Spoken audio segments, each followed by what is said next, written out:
기적의 TV 상담받고 대학 가자 아나운서 김보빈입니다. 오늘이 민족의 대명절 한가위입니다. 가족들과 이 추석 연휴 잘 보내고 계신지 모르겠습니다. 아무래도 수시 때문에 이 수험생과 학부모님들 모두 바쁘고 긴장되겠지만 맛있는 음식도 드시고요. 또 친척들과 따뜻한 정도 나누면서 며칠이지만 작은 휴식 같은 시간 보내셨으면 좋겠습니다. 자, 저희 기적의 TV 상담받고 대학 가자 최적의 수시 지원 전략을 세우는 데 도움을 드리기 위해서 수시 집중 상담 진행하고 있는데요. 최고의 대입 전문가들과 이 시간 함께 해주시기 바랍니다. 자, 오늘 상담 함께 해주실 최고의 전문가 선생님들 소개해드리겠습니다. 먼저 결정적 코치를 해주실 분이시죠. 꽃보다 상담 청원여고 박문수 선생님 나오셨습니다. 안녕하세요. 네, 안녕하세요. 청원여고의 박문수입니다. 연휴는 수험생에 있어서 또 다른 기회가 될 수가 있습니다. 이번 추석 연휴는요, 내년에 행복한 연휴를 기다리면서 그 의미 있는 시간을 보낼 수 있도록 부탁드리겠습니다. 네, 그렇습니다. 자, 그리고 수험생들을 위한 최고의 입시 전략을 세워주실 분이시죠. 가능성을 키워주는 멘토십니다. 숭의여고 정재원 선생님 나오셨습니다. 안녕하세요. 안녕하세요. 숭의여고 정재원입니다. 아마 지금 추석이 상당히 부담스러운 명절이 될 가능성이 높은데요. 이 부담스러운 명절, 내년에는 기쁜 명절로 보내셔야겠죠. 끝까지 열심을 다하는 여러분들 되시기 바라겠습니다. 네, 감사합니다. 자, 그리고 수험생의 입장에서 수시 지원 전략에 대한 궁금증을 풀어주실 분이시죠. 영동고등학교 김호성 선생님 나오셨습니다. 안녕하세요. 네, 안녕하세요. 영동고등학교 교사 김호성입니다. 자, 추석 연휴임에도 불구하고 이제 수시 모집 원서 접수와 함께 여러분들이 많이 이제 고민되고 그다음에 이제 힘겨워하실 텐데 일단은 지금 저희 TBS 기상대에서 합격의 로드맵을 항상 알려드리기 때문에 그런 부분을 계속해서 함께 해주시면 고맙겠습니다. 네, 우리 학생들 잘 쉬면서 지원 전략도 잘 짜보는 시간 됐으면 좋겠습니다. 자, 기적의 TV 상담받고 대학 가자 2015 대입 합격을 위한 수시 집중 상담 본격적으로 시작해 보겠습니다.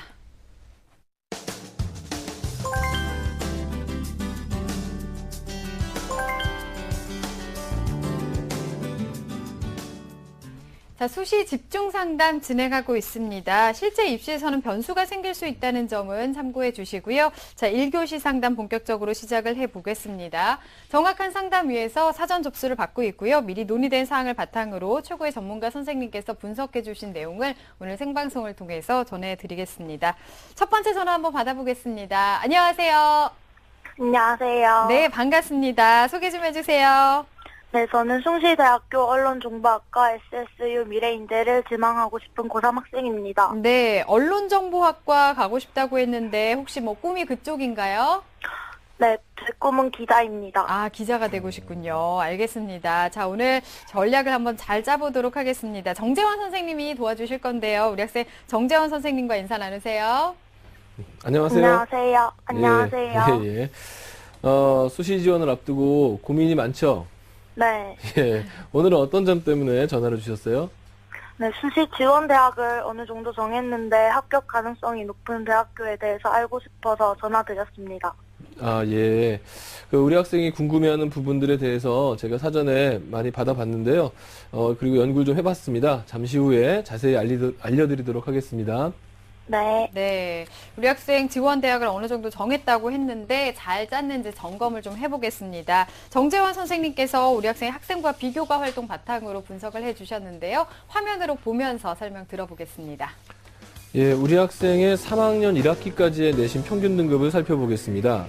국어가 2.8등급, 수학이 6.4등급, 영어가 3.2등급, 사회가 3.87등급, 그래서 평균 4.07등급이고요. 주요 과목을 학기별로 성적 추이를 살펴보면요. 국어는 1학년 때는 2등급, 2학년에 올라가서 3등급, 4등급, 3등급으로 등락을 왔다 갔다 했고요. 네. 수학은 처음에는 8등급, 9등급 굉장히 낮게 출발했는데 학년이 올라갈수록 6등급, 4등급, 5등급, 최고 4등급까지 올라갔습니다. 네. 영어는 4등급에서 5등급으로 그리고 3등급에서 1등급으로 아주 많은 발전을 이뤘고요. 3학년 1학기 때 아주 껑충 뛰어 올랐습니다. 네, 네. 7월 모의고사 점수를 보면요. 국어 B형이 3등급, 수학 A형이 5등급, 영어가 3등급이었고요. 한국 지리와 사회문화가 각각 4등급이었습니다. 6월과 7월 사이에 이제 모의고사를 비교해 보면요. 국어 B는 4에서 3등급으로 상승을 했고요.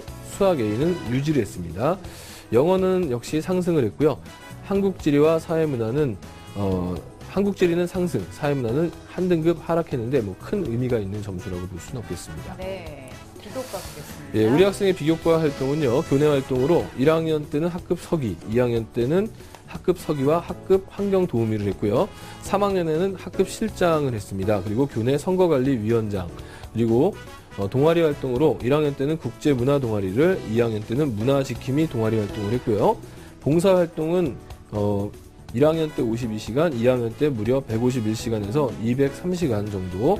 그리고 방과후 활동으로는 그 방과후 수업은 2학년, 3학년 때 거의 한 400~500시간 정도 학교 방과후 학교를 충실히 수강하였습니다. 네. 수상 내역을 보면요. 1학년이었던 2012년에는 금년상을, 그리고 이제 2013년에는 공로상을, 그리고 2014년에는 독후감 우수상, 야간 자율학습상, 그리고 이제 영어 교과 우수상을 받았던 거 아주 특이한 점이고요. 네. 그리고 희망대학으로는 일지망은 숭실대학교 언론홍보학과 SSU 미래인재 전형 학생부 종합전형입니다. 이지망은 동국대 철학과 두드림 전형, 삼지망은 서울여대 언론영상학부 학생부 종합평가 전형을 희망하고 있었습니다. 네. 네, 우리 학생의 성적과 비교과 활동을 살펴보았는데요. 수시 전략을 세우기 전에 우선 우리 학생을 좀 분석을 좀 해야 될 텐데 정재원 선생님 좀 부탁드리겠습니다. 예, 우리 학생은 이제 그 국영수사 내신이 4.07등급, 그래서 4등급 초반이지만은 수학을 제외하면은 3등급 초반까지도 올라가게 됩니다. 특히 이제 앞서 잠깐 보셨지만 1학년 때 8등급, 9등급 굉장히 그 수학 성취도가 낮았어요. 네. 낮은 성취도였지만 학년이 올라갈수록 성적도 올라가고 최고 4등급까지 이제 찍었습니다. 굉장히 많이 향상이 된 거죠. 저는 이제 이 부분은 상당히 고무적인 부분이라고 보고요. 사실 9등급이면은 그 학업 능력이 없다 이렇게 판단을 받을 수도 있는 그런 등급인데 또 그 극복하기가 상당히 쉽지 않거든요. 그런데 잘 극복하고 많은 향상을 이뤘습니다. 그래서 가능성 부분에서 또 잠재력 부분에서 좋은 평가를 받을 수 있지 않나 싶습니다. 반면에 그 좀 아쉬운 비교과라고 한다면은요, 국어 교과하고 그 활동에 좀 부조화가 좀 있어요. 무슨 말이냐면, 국어 교과 성적은 이제 우리 학생이 그 외부 활동이라든가 다른 활동 중에서 뭐가 있었냐면, 한국어 능력 시험 같은 게 있어요. 그리고 외부 청소년 기자 활동을 했다고 사실은 말씀하셨거든요. 아까 제가 설명 안 드렸지만. 그래서 이런 이제 활동들을 많이 했기 때문에 아무래도 글을 접할 수 있는 기회가 굉장히 많지 않았을까. 또 분석할 수 있는 기회 이런 것들이 많지 않았을까 싶은데 그럼에도 불구하고 국어 교과는 성적이 오히려 떨어지고 있고요. 그다음에 사회 교과도 한 3등급 후반대로 성적이 좀 그렇게 높지 않아서 자칫하면은 외부 활동에 좀 치중한 것이 아니냐 이런 평가를 받을 수 있어서 학교 생활 충실도에서 부정적인 평가를 받을 수 있는 대목도 지금 같이 들어 있습니다. 네. 그래서 정리를 해보자면은 수학이 9등급에서 4등급 그리고 영어가 5등급에서 1등급으로 향상된 것은 정말 그 최고의 장점이라고 볼 수가 있겠지만은 한편으로는 국어 교과나 사회 교과가 어떤 유사한 활동, 비교과 활동을 했음에도 불구하고 그렇게 높지 않은 평가로 나왔던 부분에 대해서는 아마 입학 사정관들끼리 논란이 좀 있을 것 같아요. 그래서 아마 학생부 종합전형으로 쓰게 되면은 좀 부정적인 평가를 받는 학교도 있을 거고 좀 긍정적인 평가를 받는 학교들도 이렇게 좀 나눠지지 않을까 이렇게 생각이 들고요. 그다음에 이제 그 모의고사 성적을 좀 보면요. 100분위 합산이 한 7월 달 걸 했을 때 한 290.1 하고 이제 100분위 점수 합산이 나오더라고요. 요걸 이제 입시기관에서 나온 누적 자료로 살펴보니까 한 상위 누적 한 25에서 28%까지 보여지고요. 요 정도면은 정시에서 아마 단국대학교 천안 캠퍼스나 아니면 이제 지방 국립대, 뭐 안동대 이런 대학의 인문학부 정도의 합격선이 나올 것 같습니다. 그래서 서울 경기권을 지원하기 위해서는 수시가 좀 더 기회가 되지 않을까 이런 생각이 들고요. 학생부에서 드러나는 이제 선생님들의 평가는 대체적으로 이제 적극적이라는 평가가 좀 많이 부각이 되고 있습니다. 그렇지만 앞서 얘기했듯이 교회 활동과 교내 활동의 어떤 그 적절한 조화 이런 부분들이 어떻게 평가될지는 그 지원해 놓고 좀 기다려 봐야 외부의 평가를 좀 받을 수 있을 것 같습니다. 네, 그러니까 교외 활동에 비해서 교내 활동이나 성적에서의 좀 아쉬움이 있는데요. 그래도 수학을 끝까지 포기하지 않았던 점은 좀 긍정적이라고 할 수 있을 것 같습니다. 자, 우리 학생에 대해서 분석을 좀 해봤는데요. 숭실대학교와 동국대 그리고 서울여대까지 우리 학생이 학생부 종합전형으로 지금 지원을 희망하고 있는데요. 희망대학의 합격 가능성을 한번 진단해 보겠습니다. 예, 희망대학의 합격 가능성은요. 그렇죠. 1지망이 숭실대고 2지망이 동국대고 3지망이 서울여대인데요. 예, 이 부분이 이제 1지망은 숭실대 언론홍보학과는 약간 상향으로 갔고요. 2지망의 동국대 철학과도 약간 상향, 그리고 3지망은 학과 변경으로 좀 봤습니다. 네. 지금으로 봤을 때는 3지망, 그러니까 서울여대 언론영상학부 학생부 종합평가 전형이 학과 변경 후에 이제 도전하라 이런 진단이 나왔는데 여기가 지금 아무래도 합격 가능성이 좀 높아 보입니다. 이 특징을 좀 알아볼까요? 예, 이 대학들을 이제 보면요. 사실 그 학생이 지금 현재 지원하고자 하는 학과가 조금 문제가 될 것 같은데요. 일단 서울여대부터 좀 살펴보도록 하겠습니다. 네. 화면을 보시겠습니다. 네, 서울여대 언론영상학부 모집 인원은 13명이고요. 1단계가 이제 서류 100%고요. 2단계가 이제 서류 60과 면접 40으로 선발을 합니다. 수능 최저는 없습니다. 면접은 한 30분 정도 발표 면접으로 진행이 되고요. 15분간 제시문을 보고 검토하는 이런 준비 시간을 주게 됩니다. 네. 질의응답을 하게 되고요. 서류 확인도 한 5분 정도 학생이 낸 서류의 진위 여부 확인도 들어갑니다. 전형일은 10월 18일 토요일이고요. 2014년 경쟁률은 21대 1입니다. 상당히 높은 경쟁률을 보였고요. 서울여대의 전반적인 합격자 평균 등급이 한 2.8에서 한 3점대 초반까지는 가거든요. 그런데 이 언론영상학부만 합격자 평균 등급이 2등급 초반으로 상당히 만만치가 않습니다. 따라서 언론영상학부의 경우에 서울여대에서 가장 인기가 좋은 학과이고 경쟁률이 높고 거기에 비하면은 이제 우리 학생의 비교과가 기자 활동한 것이 있긴 한데 이게 거의 전형적인 외부 활동이거든요. 네, 네. 그 외부 활동이 올해 좀 반영되기가 좀 쉽지 않다라고 봤을 때 학생부만 가지고 봤을 때는 상당히 비교과가 약한 것으로 드러날 수도 있고요. 그리고 또 이게 앞서서 얘기했지만 교과 성적과 그다음에 외부 활동의 이 활동 내용들이 좀 조화를 이뤘어야 되는데 네. 그렇지 못한 부분도 좀 아쉽습니다. 다만 이제 서울여대를 지원한 부분에 대해서는 저는 긍정적으로 보는 게요. 그 이유는 학과를 불문과나 동문과, 왜 불문과나 동문과냐면 영어 성적을 또 이 학생이 1등급으로 올렸잖아요. 네네. 그래서 외국어의 역량에 있어서 충분히 인정받을 수 있다고 판단을 해서 불문과나 동문과로 우회해서 지원한다면 가능성이 있지 않을까. 또 기자라는 어떤 직업 이런 것들이 사실은 그렇게 학과에 고려되지 않기 때문에 불문과나 동문과로 지원해봤으면 좋겠다 이런 생각을 해봤습니다. 네. 도전으로 진단한 대학인 서울여대 학과가 지금 학생이 희망하는 것이 최상위권 학과니까 또 그리고 희망하고 있는 직업이 기자이기 때문에 상관관계 좀 덜한 부분이 있기 때문에 좀 학과를 좀 변경을 해라 이렇게 말씀을 좀 조언을 해주셨는데요. 선생님 그렇다면 우리 학생 수시 전형의 틀은 어떻게 짜는 게 좋을까요? 예, 그래서 이제 앞서서 이제 봤던 것처럼 서울여대와 마찬가지로 영어의 상승 이런 것들을 좀 많이 좀 어필을 했으면 좋겠더라고요. 네. 그래서 수시 지원 전략을 짜봤는데요. 화면을 보면서 확인해 보도록 하겠습니다. 네. 네, 우선 이제 동덕여대입니다. 동덕 창의 리더 전형이고요. 역시 이제 학과는 역시 이제 외국어 계통이 좋겠고요. 네. 그 다음에 이제 한국외대 글로벌 캠퍼스 학생부 종합 전형, 그리고 이제 홍익대학교 세종 캠퍼스 학생부 종합 전형인데요. 모두 다 이렇게 안정이라 아까 좀 처음에 언급했듯이 우리 학생이 이제 논란의 여지가 좀 많이 있어요. 그래서 안정이다 이렇게 얘기하기는 어렵고 모두 다 좀 도전으로 좀 봤습니다. 네. 자, 그러면 추천 대학의 추천 이유와 그 각 대학의 특징을 좀 짚어볼까요? 예, 그러면 이제 확인을 좀 해보겠는데요. 우선 이제 우리 학생이 꿈을 이루기 위해서, 꿈이 이제 기자라고 하셨잖아요. 그래서 이제 꿈을 이루기 위해서 지금 어떻게 이제 무엇을 밟아 나가야 될 것인가를 좀 생각해 볼 필요가 있을 것 같습니다. 장래 희망이 언론인. 그러니까 언론인이 어떻게 되느냐 이런 것들을 좀 따져봐야 되는데요. 언론인이라고 해서 반드시 신문방송학과나 언론영상학부를 전공할 필요는 없습니다. 예를 들어서 이제 경제부 기자, 신문사의 경제부 기자가 있잖아요.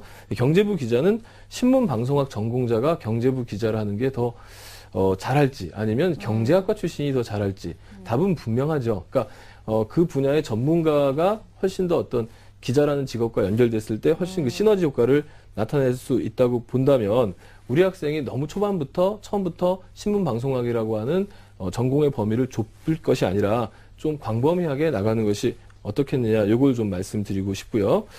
그리고 또 이제 학생의 장점이 발전의 폭이 굉장히 크다는 점이잖아요. 네. 수학도 그 9등급에서 4등급 올리는 거 쉬운 게 아니잖아요. 근데 영어도 5등급에서 1등급으로 향상됐다는 거, 이런 거 상당히 이제 매력적이고, 그래서 영어나 이런 외국어 관련 그 전공 적합성에서 굉장히 높은 평가를 받을 가능성이 정말 많습니다. 대학에서 되게 좋아할 만한 이런 요소들이 네. 많이 있어요. 그래서 제가 그 동덕여대, 외대, 그리고 홍익대를 좀 추천했는데요.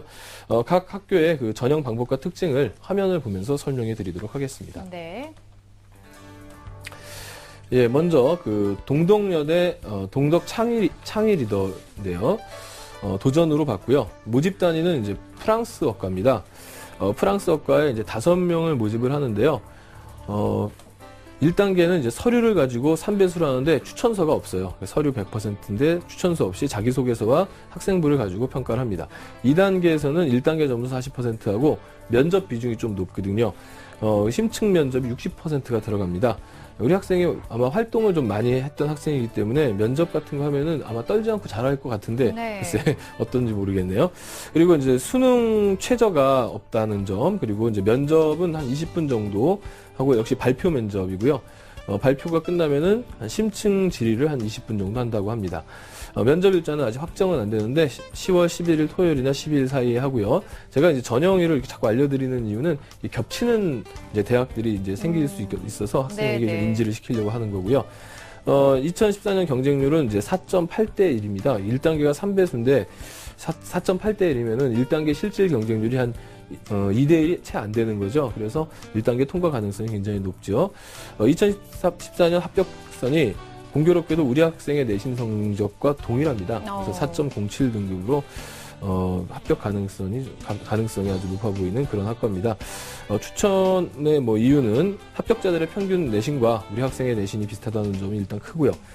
프랑스어까지만은 이제 영어하고 이제 그 맥을 같이 함으로써 전공 적합성과 학업 역량 그리고 잠재력까지 오히려 강력하게 드러낼 수 있는 전공이다라는 부분하고요.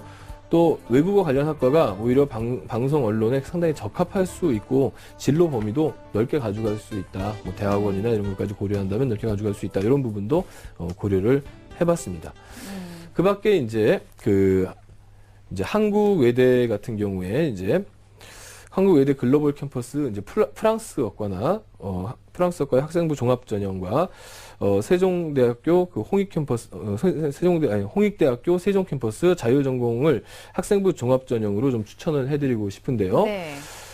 한국 외대는 그 학생부 성적은 이제 약간 모자랄 수 있습니다. 그 한국 외대가 갖고 있는 일정의 성적보다는. 그런데 이 한국 외대의 특징이 뭐가 있냐면 그 영어의 강점을 부각할 경우에 부족한 전체 내신을 채울 수 있는 좀 그런 점들이 보이더라고요. 네. 그래서 저희가 경험적으로, 요거는 뭐 거기서 그렇게 발표를 한 것은 아닌데, 경험적으로 보면은 영어 1등급을 갖고 있는 학생들이 상당히 그 1단계 통과할 때 좀 유리하게 작용하는 것을 좀 몇 차례 경험을 했기 때문에 좀 제시를 해주고요. 또 이 학교가 이제 서울과 글로벌 캠퍼스 간의 통합이 한 2년 전인가 3년 전에 이루어졌죠. 네. 그러면서 이게 이제 통합이 된다는 게 뭐 캠퍼스를 붙였다는 게 아니고 서울 캠퍼스에 있는 전공을 글로벌 캠퍼스에서 왔다 갔다 하면서 이제 복수 전공을 할 수 있다는 점, 부복수 전공을 할 수 있다는 점이죠. 그래서 그런 부분에서 서울 캠퍼스에 이제 신문 방송학이 있거든요. 그래서 네, 그런 네. 쪽에 복수 전공을 할 수 있다는 점을 고려해 보면은 외대 한번 좀 적극적으로 좀 추천을 해드리고요. 그리고 홍익대학교 세종 캠퍼스는요. 일단 뭐 면접은 없습니다. 여기는 자기소개서와 추천서를 가지고 선발을 하는데요. 모집 정원이 상당히 많아요. 모집 정원이 한 70명 정도를 이제 그 자율전공에서 뽑거든요. 그래서 이 모집 전형이 많다는 것이 상당히 이제 마음에 좀 부담을 좀 덜 할 수 있고요. 그리고 이제 자기소개서와 추천서를 통해서 자신만의 장점을 좀 잘만 부각시키면은 좀 긍정적인 요인이 있습니다. 네. 수능 최저학력 기준이 있어요. 이게 이제 또 하나의 좋은 장점으로 작용할 수가 있거든요. 그 최저학력 기준이 있으면 최저학력 기준을 그러니까 통과할 자신이 없는 학생들이 지원을 안 하기 때문에 네. 좀 더 경쟁률이 줄어드는 가능성이 있습니다. 대학 진학 후에는 자율전공은 대학 진학 후에 세종 캠퍼스 내에 있는 그 모든 학과의 학생이 선택을 할 수가 있어요. 그래서 거기에 보면 광고 홍보학부도 있고요, 경상계열도 있고요, 게임도 있고요, 심지어 미대가 있는데 미대까지도 학생이 원하면은 자율전공으로 전공을 할 수가 있습니다. 네. 네, 선생님께서 추천 대학들의 조언을 좀 해주셨는데요. 공통적으로 말씀하신 게 조금 학과를 좀 우회적으로 가라, 뭐 학과를 좀 변경하라 이런 말씀하셨는데, 선생님 그럼 문제가 되는 게 자소서가 좀 문제가 될 것 같아요. 지금까지 생각했던 거는 다른 쪽으로 좀 써야 될 것 같은데, 선생님 그럼 내용을 어떻게 보완을 해야지 좋은 평가를 받을 수 있을까요? 예, 자기소개서를 통해서 이제 자신감을 드러낼 때 이제 두 가지 방법이 있습니다. 그러니까 결국 이제 자기를 드러내는 거죠. 하나는 이제 자신을 직접 표현하는 방법이 있죠. 그러니까 어떤 전공이 있을 때 나는 그 전공과 관련된 교과를 이렇게 잘한다 해가지고 이제 자신을 직접 드러내는 방법도 존재하지만, 대학의 전공하고 꼭 고등학교의 교과가 일치하지 않을 수도 있잖아요. 이럴 때는 이제 간접적으로 드러낼 수도 있는 겁니다. 뭐 예를 들어서 뭐 사회학과에 이제 뭐 신문방송학과 같은 경우는 방송 교과가 없잖아요. 그러면 이제 뭐 사회 교과를 굉장히 잘했다거나 국어 교과를 잘했다거나 이런 것들로 활동은 구체적으로 그 교과하고 일치하는 부분은 없지만은 간접적으로 내가 다른 과목을 잘함으로써 그 학과에 적합한 인재다. 그래서 계속 반복적으로 얘기해 드리는 것이 영어를 이렇게 잘했으니까 독일어나 불어를 해도 잘할 것이다라는 그런 부분들을 좀 드러낸다는 거, 이런 것들이 좀 필요할 것 같습니다. 네, 네. 네. 자, 그러면 우리 학생이 합격을 위해서 어떤 부분들을 중점을 둬야 할까요? 예, 먼저 이제 우리 학생이 합격을 위해서는요, 무엇보다도 지금 자기소개서가 좀 필요한 것 같아요. 네. 이제 결국, 우리 학생이 수시에서 지금 그래도 현재의 모의고사의 위치보다 훨씬 더 좋은 대학을 가기 위해서는 수시에 그것도 학생부 종합전형이 그래도 가장 좋은 방법이거든요. 네네. 그래서 여기서 합격을 하기 위해서는 분명히 이제 그 자기소개서를 통해서 자신을 강력하게 어필할 필요가 있습니다. 제가 이제 생활기록부나 이제 세부능력 특기사항이나 이런 것들을 이제 꼼꼼히 봤는데 거기서는 좀 그냥 무난해요. 그냥 적극적이었다. 이제 좋은 학생이다. 그래서 좋은 학생인 것은 분명한데 얼만큼 좋은 학생인지 자기가 얼마나 잘할 수 있는 학생인지 이런 것들은 잘 안 드러나 있잖아요. 그래서 우선순위로 이제 자기소개서를 좀 철저하게 준비할 필요가 있을 것 같습니다. 그리고 이제 이 순위로는 이제 사회탐구 성적인데요. 사회탐구가 지금보다 조금 더 올라간다면 좀 자신있게 나중에 수능에 도전할 수가 있을 것 같고요. 그 다음에 이제 세 번째로는 이제 건강 관리를 잘 하셔야 됩니다. 예, 이게 간절기에 건강 관리 잘해서, 수능도 어차피 항상 이제 염두에 두셔야 되거든요. 네. 컨디션 관리를 잘해서 좋은 컨디션으로 수능을 갈 수가 있어야 되겠습니다. 네, 맞습니다. 자, 이렇게 해서 상담을 다 들어봤는데요. 들어보니까 어떤가요, 우리 학생? 네, 몰랐던 거 다 알 수 있어서 좋은 것 같아요. 네, 도움이 많이 됐어요? 네. 네, 우리 학생 기자가 되기 위해서 신문방송학과에 꼭 갈 필요는 없어요. 물론 가면 좋겠지만 그 학과 아니면 안 되는 건 아니니까요. 합격을 위해서 학과 조정을 좀 고려해 보는 것도 좋을 것 같습니다. 꼭 좋은 결과 있길 바랄게요. 오늘 감사합니다. 네, 감사합니다. 네, 자, 우리 학생에 대한 합격 로드맵 박문수 선생님과 정리해 보겠습니다. 네, 숭실대를 희망하는 고3 학생 합격 로드맵입니다. 수시 지원 전략으로는요, 영어 성적이 대폭 향상된 점을 활용해 외국어 관련 학과를 좀 고려하시고, 언론인이 되고 싶다면 학과 범위를 좀 더 넓혀 지원을 고려하시길 바라겠습니다. 수시 추천 전형은 세 대학 모두 도전으로 동덕여대 동덕 창의 리더 전형, 그리고 한국외대 글로벌 학생부 종합 전형, 그리고 홍익대 세종 캠퍼스 학생부 종합 전형을 추천합니다. 자기소개서 팁으로는요, 생활기록부에 없는 장점을 적극 드러내 자신을 뽑아야 하는 이유를 진지하게 설명하라는 것입니다. 좋은 결과 있길 바라겠습니다.